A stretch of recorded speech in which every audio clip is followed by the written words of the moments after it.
Installing Superflow with Wix is super easy. All you're going to have to do is install a simple code snippet. In the section here, all you're going to want to do is go back to your Wix website and grab your URL so you can paste it back in there.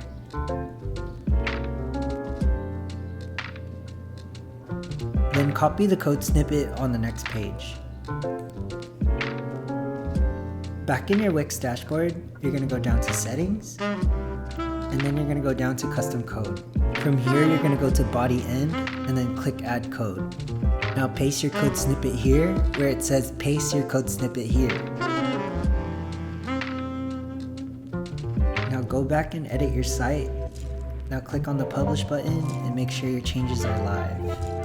Alright, let's go back to Superflow and say that you've published. Click that test button. Now you should see that Superflow toolbar loaded up. Now you can comment and collaborate anywhere on your website.